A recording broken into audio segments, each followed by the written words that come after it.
শুধু রোগটা না, রোগের রুট থেকে চিকিৎসা করতে হবে। ডাক্তার বলছে আমার কোলেস্ট্রল ভালো, আলহামদুলিল্লাহ। না, পৃথিবীর অর্ধেক হার্ট অ্যাটাক স্ট্রোক হয় যখন কোলেস্ট্রলটা নর্মাল। আমি বললে কেন হার্ট অ্যাটাক হলো, সে তো ইয়াং, সে তো এক্সারসাইজ করে, হেলদি খাবার খায়, ব্লাড প্রেশার কোলেস্ট্রল সবই নর্মাল, কোলেস্ট্রল কখনো বাড়ে নাই, মেডিসিন খায় না, কি সব ভালো। It's not about the cholesterol.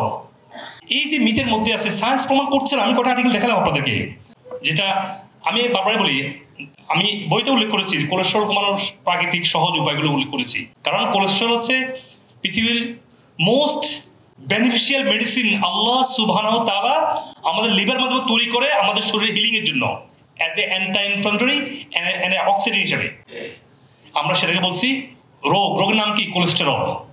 করে আমার এক পেশেন্ট বলছে আমাকে যে আমার ডাক্তার বলেছে আপনার জন্য মিট খাওয়া হারাম, রেড মিট খাওয়া একবারে হারাম। আমাদের নবীজি কি রেড মিট খেয়েছে না?